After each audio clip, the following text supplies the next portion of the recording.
Ramamangalam high school അധ്യാപകൻ Harish R Namboodiripad രചിച്ച ബാലകഥാ സമാഹാരം കാട്ടിലെ ക്രിസ്മസ് കഥകൾ പ്രകാശനം ചെയ്തു.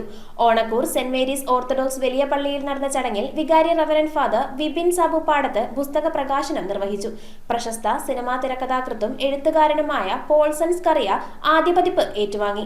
കാക്കൂർ കാഞ്ഞിരപ്പള്ളി മനയിൽ കുടുംബാംഗവും രാമമംഗലം ഹൈസ്കൂൾ അധ്യാപകനുമായ ഹരീഷ് ആർ നമ്പൂതിരിപ്പാട് രചിച്ച ബാലകഥാ സമാഹാരം കാട്ടിലെ ക്രിസ്മസ് കഥകൾ പ്രകാശനം ചെയ്തു. ഓണക്കൂർ സെന്റ് മേരീസ് ഓർത്തഡോക്സ് വലിയ പള്ളിയിൽ നടന്ന ചടങ്ങിൽ വികാരി റവറന്റ് ഫാദർ വിപിൻ സാബു പാടത്ത് പുസ്തക പ്രകാശനം നിർവഹിച്ചു. പ്രശസ്ത സിനിമാ തിരക്കഥാകൃത്തും എഴുത്തുകാരനുമായ പോൾസൺ സ്കറിയ ആദ്യ പതിപ്പ് ഏറ്റുവാങ്ങി. ക്രിസ്മസ് കാലത്ത് കാട്ടിൽ നടക്കുന്ന ക്രിസ്മസ് ആഘോഷങ്ങൾ ഭാവനയിൽ കണ്ട് കാട്ടുമൃഗങ്ങളെ കഥാപാത്രങ്ങളാക്കി കുട്ടികൾക്കും മുതിർന്നവർക്കും ഒരുപോലെ രസിക്കുന്ന രീതിയിൽ എഴുതിയ കുട്ടിക്കഥകളുടെ സമാഹാരമാണ് കാട്ടിലെ ക്രിസ്മസ് കഥകൾ. കഥ പറയാം കേൾക്കൂ എന്ന പേരിൽ ശബ്ദരൂപത്തിൽ വാട്സ്ആപ്പ് ഗ്രൂപ്പുകൾ വഴി ശ്രോതാക്കളിൽ എത്തിച്ച കഥകൾ പേപ്പർ പബ്ലിക്കാണ് പുസ്തക രൂപത്തിലാക്കിയത്. അഭിനവ് എച്ച് നമ്പൂതിരിപ്പാട്, പ്രിൻസ് ഡാലിയ തുടങ്ങി നിരവധി പേർ ചടങ്ങിൽ പങ്കെടുത്തു. വായനക്കാരായ കുട്ടികൾക്കും മുതിർന്നവർക്കും വേണ്ടി സമർപ്പിക്കുകയാണ്. ക്രിസ്മസിന്റെ സ്നേഹകാലത്ത് എഴുതിയ കഥകൾ എന്നെന്നും നിലനിൽക്കട്ടെ എന്ന പ്രാർത്ഥനയോടുകൂടി വളരെ സന്തോഷത്തോടെ ഈ കഥകൾ നൽകുകയാണ്. News bureau, Piravom.